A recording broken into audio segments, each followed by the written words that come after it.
If you have a hammer, everything looks like a nail. And there are plenty of well intentioned public servants hammering their digital hammers at everything in sight. But maybe we should take a step back. Joy Bonaguro, the statewide Chief Data Officer for the state of California, is here to call for us to put down our digital hammers and think about why we're modernizing in the first place. Please welcome Joy Bonaguro. Hi, Joy. Hi, thank you so much for having me. Welcome. We're thrilled to have you, and I will pass it off to you. Great, wonderful. Thank you. Several years ago, maybe 2015 thereabouts, I was called into a meeting to discuss a problem. This was back in San Francisco. And the problem was that we wanted to collect records digitally, but we had this wet ink signature requirement. It was throwing us for a loop. So we were sort of discussing, optical character recognition, maybe buying a bunch of large scanning equipment, partnering with a library and doing a summer intern scanning program, you name it, it was on the table. And at one point, at the end of the meeting, a legislator staffer sort of threw out a different option. He said, why don't we just remove the requirement for wet ink signatures? We can write a global policy and fix it wherever it's allowed by local law. And I remember sitting back in my chair and mentally head slapping myself. I had slipped into the stance of accepting the rules versus questioning them. And this experience is one of my many inspirations for this talk, and what I describe as a set of digital delusions that lead the civic tech movement to see every problem as a nail needing their digital hammer. And it starts with digital delusion number one. We can wag the dog, right? The digital world has a bit of a savior complex. Digital saviors want to swoop in, be the hero, and save the day. And what this means is that digital really, it wants to be the tail that wags the dog, but unfortunately, it doesn't quite realize that it's not actually dealing with the dog. It is dealing with an elephant. The dog is actually an elephant, which not only has like a really tiny little tail, that elephant is really, really heavy. Because what is actually happening is that digital teams are entering at the end of a very, very long and complex policymaking process. And it starts with this sort of primordial policy soup. Think of it as a tar pit of ideas where little policy ideas are stuck in their soup waiting to escape, right? And then, once in a while, a policy window opens. Maybe an elected had an idea, there's a crisis, and in response to that, we want to pass a new policy, or something hits the news and there's a series of news articles. All we know is that one of our little policy ideas that's been stuck in the policy primordial soup gets extracted and makes it through what's called the policy window. And at which point, if the heat and the interest stays in the policy idea, it enters the sausage making factory. And it sort of roams around the factory for a while, discussed in multiple committees and all that good stuff. And if our little friend is lucky, it gets turned into a piece of statute. But then we're still not done, right? That gets dumped on one or more entities. It could be a federal agency, it could be one or more departments, who actually then in turn, yes, I am switching slides. Is it not working? All right, well, we have a problem here. It's all good, Joy. Don't worry about it. We had the White House Wi-Fi go down earlier too. Oh, that's fine. Just reshare your screen with us, and we'll figure it out. I was definitely switching slides. You guys missed all my cute little slides. All right. Right? This is you. There we go. This is our digital world, our savior with his complex. And he's trying, as I mentioned, he wants to wag the dog, right? But he's not dealing with a dog. It's an elephant. Oh, you guys missed all my cute little tiny tail animations. We'll just trunk through there. So is it still working? Great. All right. So as I mentioned, we're in the policy soup. We make it through the policy window. We go to the sausage factory. We pop out with a statute. Maybe it gets delegated. That in turn goes through its own little policy making process, right? And its own little sausage making process. And out of that pops maybe a set of regulations, rules, policies, etc. And then maybe at the very bottom, there's a need for a digital service, right? So when we put digital in its context, it's actually not a digital hero. It's more like a digital janitor, and it's kind of on the cleanup crew, which is an important crew to be on, but nonetheless, a little bit late in the policymaking process. And what's really happening is that digital teams are like a bunch of people who get dropped in a padded room and they're like, hey, we're totally going to redesign this room. They don't know why they're in the room. They don't know how to get out of the room. And maybe they beat their heads against the wall. It's just too late in the process. And the costs of this are we spend our times redesigning sludge. It's still sludge, but also burnout and delusionment. Which leads me to digital delusion too. We can remove complexity, right? And so I like to think of the sources of complexity in government are like the Mississippi River system, which is one of the most complex river systems in the world. They have multiple sources. And one source is the sheer size and range of services. In San Francisco, we used to joke that we ran everything from A to Z, the airport to a zoo. At the state, we do everything from monitor the snowcap and watersheds to issuing driver's licenses.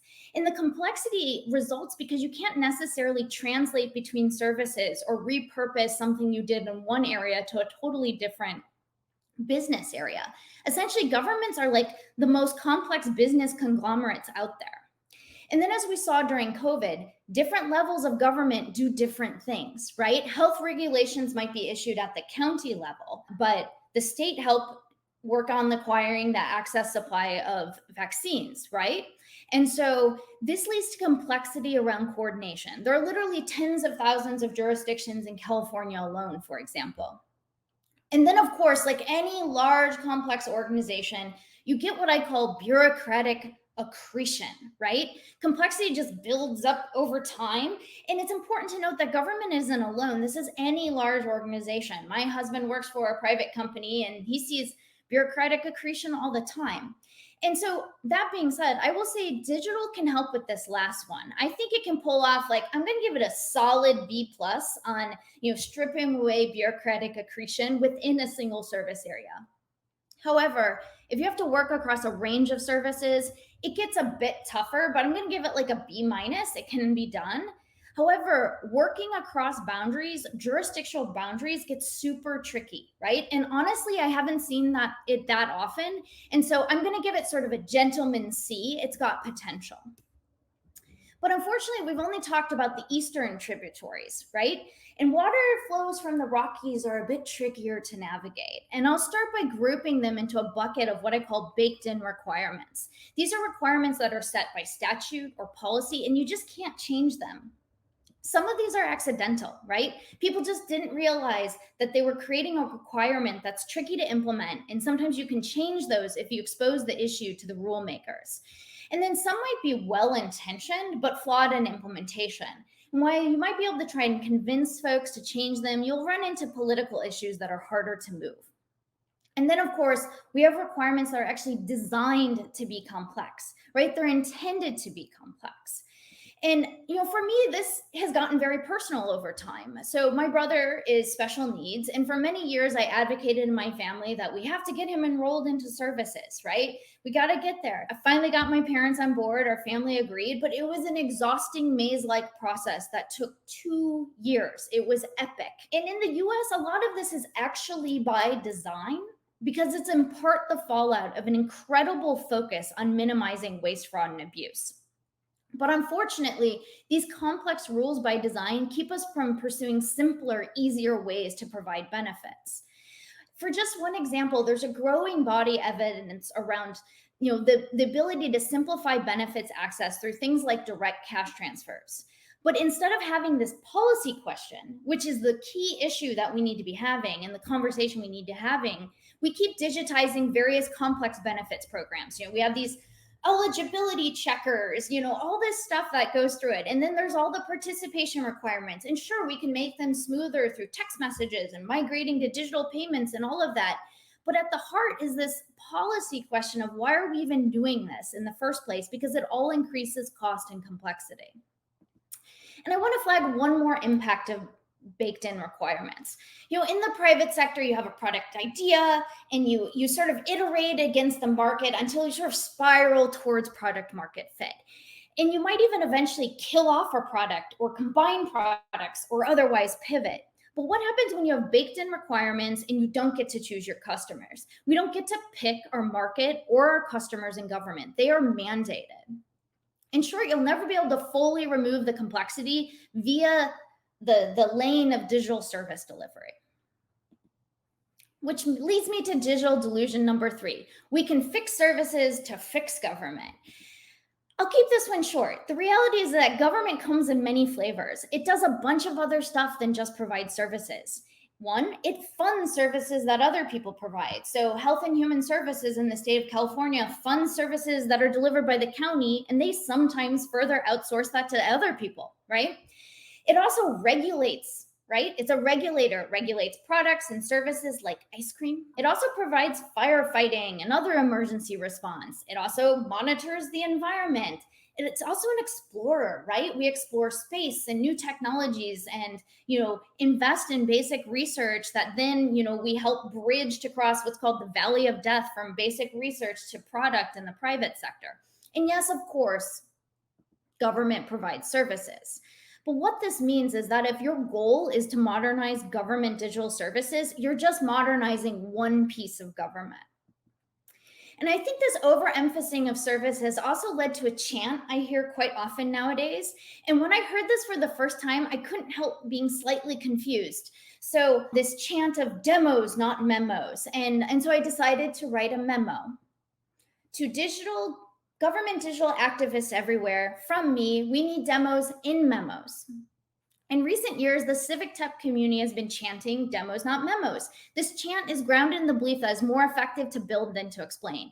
While I agree that demos are an effective method to show decision makers that you can address a policy problem, they are less effective for the following things: succinctly communicating topics and issues that cannot be built, stopping something bad from happening, advocating for new ideas, especially when you have no resources, summarizing the impact or results of a service, and exploring the pros and cons of doing something. I have personally written memos that have ensured scientists can remotely access supercomputing facilities from around the world, blocked spending $80 million on something we didn't need, stopped many bad ideas from making it into statute, and led to the creation of the state's contact tracing program. In short, memos can be very powerful, and it's about solving the problem at hand using the most appropriate approach. Now for the remedies, and since I'm in California, this has to be a little herbal. 1, dethrone digital as the center of the government transformation universe. We're kind of like astronomy before the Copernican revolution. Instead, we need to be embracing a constellation of competencies with different core centers of gravity. Sure, we want to improve digital service delivery, but also other kinds of service delivery in person, etc., through process redesign. We want to be managing with data and fully using AI and data science and performance management.